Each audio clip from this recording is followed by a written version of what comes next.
जातों में किसने बांटा? ये ब्राह्मणवाद ने बांटा, ये मनुवाद ने बांटा, आपने बांटा है, आपने आगे बढ़ाया है। और आज आपको मिर्ची लग रही है कि ये लोग हक मांग रहे। जो 2024 का होगा ये मनुवादियों को हराने का दंगल होगा कि इंडिया गठबंधन टूटेगी। और जो राहुल जी का जो मंसूबा है प्रधानमंत्री बनने का, ये कभी पूरा नहीं होगा।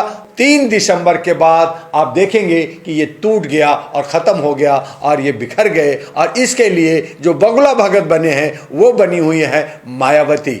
जो मायावती देख रही हैं, मजा ले रही हैं कि तुम टूटो और फिर मेरे साथ कितने लोग आओगे और तब तीसरा गठबंधन बनेगा। मैं झोला लेके आया हूं, झोला लेके जाऊंगा, लेकिन आपने ये नहीं कहा कि झोला भर के जाऊंगा या खाली जाऊंगा। आपने मध्य प्रदेश में देखा कि अखिलेश यादव जी ने कहा कि जब राज्य में गठबंधन नहीं तो जो सेंटर में गठबंधन कैसा। जब नीतीश कुमार इसका जो है सबको जोड़ने का, कोऑर्डिनेट करने की कोशिश की, उनको जो है बेइज्जत किया गया, उनकी पूछ नहीं हो रही है, ममता बनर्जी की पूछ नहीं हो रही है। तो क्या ये गठबंधन सिर्फ और सिर्फ राहुल जी से चलेगा? अब देखना है कि 5 राज्यों में कर्नाटका जीत गए, जनता जीती थी, कांग्रेस नहीं जीता था। मैं 2 महीना वहां काम किया और मैंने देखा कि बीजेपी को हराने के लिए जनता ने एक दूसरे पक्ष को देना था, इसलिए कांग्रेस जीती। लेकिन कांग्रेस कहीं न कहीं गुमराह होकर के ये मान लिया कि मैं 5 राज्यों में फिर से जीतने जा रहा हूं। मैं आपके चैनल से ये भविष्यवाणी कर रहा हूं। मैं कोई भविष्यवक्ता, कोई बागेश्वर बाबा नहीं हूं। मैं एक सामाजिक कार्यकर्ता हूं, मानवाधिकार का कार्यकर्ता हूं, एक अहरा नेशनल पार्टी का राष्ट्रीय अध्यक्ष हूं, मैं राष्ट्रीय महागठबंधन का चेयरमैन हूं। इस हैसियत से इस ग्राउंड पे मैं कह रहा हूं कि इंडिया गठबंधन टूटेगी और जो राहुल जी का जो मंसूबा है प्रधानमंत्री बनने का, ये कभी पूरा नहीं होगा। उन्होंने 5 राज्यों में 2 राज्य खोने जा रहे हैं। एक तेलंगाना जो उनको मिलना चाहिए था नहीं मिलेगा, 30-32 में वो सिमट जाएंगे और 60 सीट चाहिए तो तेलंगाना कांग्रेस को नहीं मिलने जा रहा है। मध्य प्रदेश में जो कांग्रेस को मिलने जा रहा है हम कह सकते हैं कि आ जाएगा, लेकिन हाशिए पे आ गए हैं। ऊंट किस करवट बैठेगा ये कहना मुश्किल हो गया है। हाँ, बीजेपी की कुछ गलती की वजह से राजस्थान पुनः कांग्रेस आएगी और छत्तीसगढ़ में अगर आदिवासियों का हक का जो संरक्षण करेगा वहां भी ऊंट किस करवट बैठेगा ये कह नहीं सकते। लेकिन अभी हम कह सकते हैं कि कांग्रेस अच्छे दावेदार में है। दूसरी तरफ जो मिजोरम है वो वहां के क्षेत्रीय लोग आएंगे और इस तरह से 2 राज्य, कम से कम 2 राज्य कांग्रेस के हाथ से छीना जा रहा है। तो ये जो गुमान कर रखे हैं कि 5 राज्य मिलेगा और मैं प्रधानमंत्री बनूंगा और मेरा गठबंधन मजबूत होगा, तो ये जो 28 पार्टियों का ये इंडिया गठबंधन है वो 3 दिसंबर के बाद आप देखेंगे कि ये टूट गया और ख़त्म हो गया और ये बिखर गए। और इसके लिए जो बगुला भगत बने हैं वो बनी हुई है मायावती।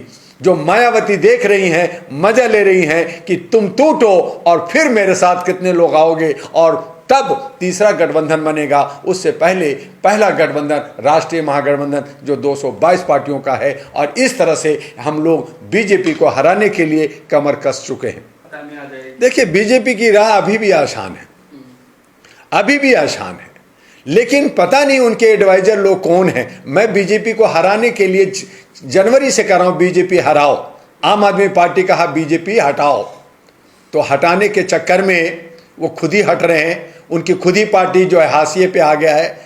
मैंने कल कहा कि ये पार्टी को तोड़ने का जो साजिश है, लोकतंत्र की हत्या है, तब इनको गुमराही देखा, मैंने इनकी जो है तानाशाही देखा। मैंने देखा कि ये जो आम आदमी पार्टी आम लोगों के लिए आई थी, ये लोग जो है सड़कों पे चलने की बात किया था। इन लोगों ने जो गाड़ी और बंगले की बात नहीं किया था। ये बड़े बड़े बंगलों में रह रहे हैं, गाड़ियों में घूम रहे हैं, सारे ऐसो आराम कर रहे हैं और ये फिर आरएसएस और बीजेपी की ढर्रे पे चल रहे हैं। तो एक ही ताली के छट्टे बट्टे, एक ही सिक्के के 2 पहलू ये लोग हैं। तो इसलिए इंडिया और एनडीए दोनों के दोनों जो है बहुत ही मक्कार और बहुत ही जो देशद्रोही लोग हैं, जो देश को विघटित कर करके, जात पात ऊंच नीच कर करके, मुख्य मुद्दा से हटा करके जो मजदूरों का मजदूरी मिलनी चाहिए, बेरोजगारों को बेरोजगारी दूर होनी चाहिए, हमारा स्वास्थ्य और शिक्षा मिलनी चाहिए, आप उसकी बिल्कुल ही बात नहीं कर रहे और नहीं करना चाहते। और अगर करना चाहते हैं तो आप लॉलीपॉप देते हैं। जब जनगणना की बात होती है तो आप कहते हैं मैं जीत जाऊंगा, सरकार बना लूंगा,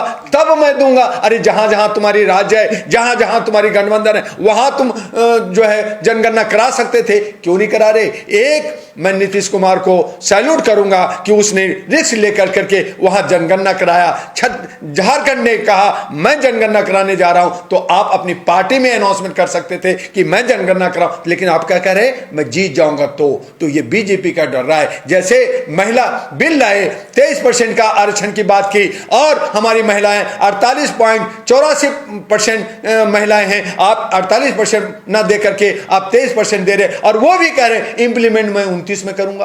तो 29 में महिलाएं हो सकता है 55% हो जाए, 60% हो जाए, तो आप उसमें 23%, फिर क्रीम लेयर में 2-3% दोगे, बाकी खा जाओगे। जैसे ओबीसी का 27% आरक्षण में आप 4.1% क्रीम लेयर में देते हो, बाकी खा जाते हो, तो ये बेईमानी है या आप जो है राज कर रहे हैं, आप लोगों के हक दे रहे हैं।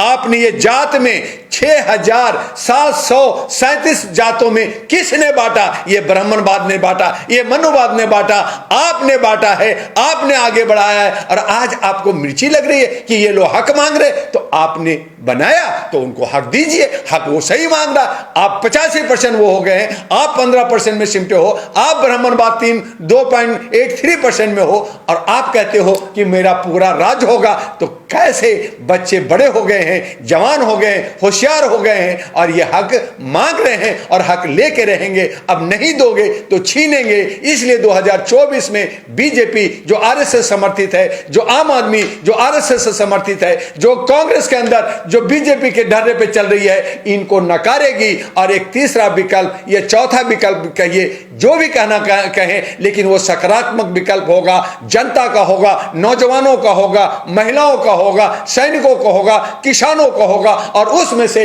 150 करोड़ की आबादी में से 543 को हम हीरा और मोती निकाल कर करके और इन तमाम मनुवादियों को हराने के लिए कमर कस चुके हैं। देखते हैं, और आप भी देखिए 2024 का जो चुनाव होगा वो बहुत दिलचस्प होगा, बहुत जबरदस्त दंगल होगा, और आपको पूरा मसाला मिलेगा। मतलब आप सत्ता परिवर्तन नहीं, व्यवस्था परिवर्तन की बात कर रहे हैं। जब तक सत्ता नहीं होगा, सत्ता है तब वो लोग जो है हमारे ऊपर जुल्म कर रहे हैं। हमें बहुसंख्यक को, हमें जो मूल निवासी हैं, जो ओबीसी हैं, जो 54% हैं, 55% हैं, उनको हक के लिए पहले सत्ता लेना होगा, चाहे जिस तरह से भी ले। और उसके लिए हर पढ़ा लिखा भी है, पैसे वाले भी हैं। ऐसा नहीं है कि सिर्फ स्वर लोगों के पास पैसा है, हमारे पास भी पैसा है, हमारे ओबीसी के पास भी पैसा है। और 543 निकाल कर करके ये दंगल जो 2024 का होगा, ये मनुवादियों को हराने का दंगल होगा, और बहुसंख्यक का अपने हक की लड़ाई होगा। हाँ, अगर बहुसंख्यक टुकड़े टुकड़े में रहेंगे, गुमराह रहेंगे, और उनके कहने पे जाएंगे, 500 में बिकेंगे, मुर्गा में बिकेंगे, शराब में बिकेंगे, तो फिर ये गुलाम होंगे जो जिसको कहते हैं कि हिंदू राष्ट्र लाएंगे, या मानसिक गुलाम बनाएंगे, या जो है आपका सनातन लाएंगे, 1500 साल पीछे ले जाएंगे, और वही भेदभाव का ये जिंदगी चलाएंगे। जैसे 22 जनवरी को ये 5 करोड़ की तैयारी कर रहे हैं कि हम जो है भगवा बस फैलाएंगे। प्रधानमंत्री 1 साल पहले कहता है, जब चुना नहीं है, जब चुनाव होगा अप्रैल मई में, अब अगस्त बाद में आएगा, लेकिन वो कहते हैं लाल किला पे मैं झंडा फहराऊंगा। लेकिन उन्होंने ये नहीं कहा कि झंडा आप तिरंगा फहराएंगे या भगवा फहराएंगे। जैसे आपने कहा मैं झोला लेके आया हूं, झोला लेके जाऊंगा, लेकिन आपने ये नहीं कहा कि झोला भर के जाऊंगा या खाली जाऊंगा। आपने कहा मैं सबका साथ, सबका विकास करूंगा, लेकिन आप अपने दोस्तों को सबका साथ लिया, लेकिन 129 कॉर्पोरेट को साथ दिया। ये तमाम चीजें हमारे सामने है। नौजवानों को आपने गुमराह किया, 15 करोड़ देने की बात किया, रोजगार 5 करोड़ देने की बात किया। आप ये तमाम गुमराही देकर करके कहीं ना कहीं जनता को ठगा है, और ये ठगना देशद्रोही कहलाता है। आप देशद्रोही हैं, आप पे केस होना चाहिए। जिस तरह से बाकी ईडी और इनकम टैक्स का लेकर करके आप विद्रोहियों को, आप जो है विपक्ष को तोड़ रहे हैं, तो आपके बीच में भी तमाम लोग ऐसे लोग हैं, उन तमाम लोगों को जेल भेजना चाहिए। और अब जब ऐसा हो तो पार्लियामेंट और जो है ये राज्यसभा सारा खाली हो जाएगा, और खाली होना भी चाहिए, ताकि हमारे नए नौजवान उसमें आ सकें और देश के लोकतंत्र को और ये जो हमारी जमहूरियत है, हमारा जो ये सेकुलर देश है वो बच जाए, हमारा संविधान बचे और हम अमन और शांति के साथ रहें। लेकिन ये लोग अमन शांति नहीं चाहते। ये लोग जो अंग्रेजों के तरीके से डिवाइड एंड रूल की ये पॉलिसी लेकर के चल रहे हैं, लोगों को लड़ाना और भिड़ाना है। भारत के अंदर 25 करोड़ मुसलमान रहता है, 13 करोड़ आदिवासी रहता है, 5 करोड़ सिख रहते हैं, 5 करोड़ जैन रहते हैं, 5 करोड़ जो है बौद्धिस्ट रहते हैं। ये तमाम लोगों को आप बांटना चाहते हैं और आप कहीं ना कहीं जिस तरह से आज इजराइल और फिलीपींस को बांट कर करके वहां जो है अमेरिका मजा ले रहा है, वहां जो आतंक फैला रहा है, और आतंक फैलाने वाला दूसरे को जो हक मांग रहा है, जमीन मांग रहा है, अपना हुकूक मांग रहा है, अपना जो है धर्म को बचाना चाह रहा है, आप उसको आतंकवादी कह रहे। तो आपने जापान को खत्म किया, आपने इराक को खत्म किया, आपने अफगानिस्तान को खत्म किया और आप जो है वो गल्फ कंट्री को खत्म करना चाहते हैं। तो कौन आतंकवादी है ये तय जनता करेगी। और जनता जानती है कि हमारे विदेशों में जिनके पास कुछ जमीन नहीं, जमीन जो है उनके पास सिर्फ हथियार और व्यापार है, इनके पास तेल है, हम तो कम से कम कृषि प्रधान देश है, हमारे पास हवा है, हमारे पास पानी है, हमारे पास अन्न है, हम खा सकते हैं, नंगे रहेंगे, भूखे रहेंगे। आपने मुझे भूखे 111वां चैनल पे ला दिया, विदेश विदेश में करें, ये गोबर खाते हैं, ये जो है गाय का मूत्र पीते हैं, लेकिन चलिए हम इसमें भी खुश हैं और हम जिंदा हैं। लेकिन तुम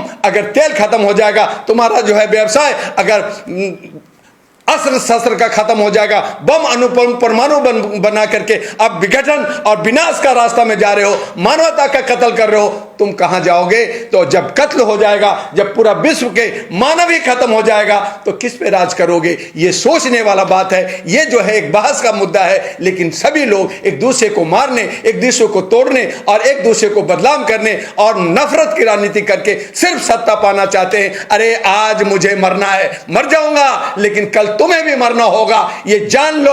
और सत्ता को के लालच में मानवता का हत्या ना करो, देश को बचाओ, मानवता बचाओ। यही मेरा धर्म है, यही मेरा इंसानियत है। कि इंडिया गठबंधन की जो बुनियाद पड़ी उसमें सारे के सारे भ्रष्टाचारी लोग हैं और एक धीरे धीरे 37 लोगों का लिस्ट भी जो है वर्तमान सरकार ने बना लिया है। और आप देखा कि संजय सिंह जेल गए, अब जो है केजरीवाल की बारी है, 2 समन मिल चुका है और वो मध्य प्रदेश में चुनाव प्रचार में लगे हुए हैं, दिल्ली को छोड़ करके। और देश के प्रधानमंत्री को भी देश संभालना चाहिए, वो भी प्रचार में लगे हैं। 8 हमारे नेवी ऑफिसर जो कतर में 2 दिन बाद उनको फांसी लगाना है, उस पर कोई आवाज़ नहीं, उन्हें छुड़ाने के लिए कोई कवायद नहीं। मणिपुर जल रहा है, कोई कवायद नहीं। तो ये जो इंडिया गठबंधन है, ये जो है लोमड़ियों की है, जो सब मुंडे मुंडे मती भिन्ना है। और इनमें मैंने 2 महीना पहले ही आपके जर्नलिस्ट, आपके लोग के चैनल के माध्यम से कह दिया था कि ये चलेगा नहीं और दिसंबर में ये खंडित विखंडित हो जाएगा, टूट जाएगा।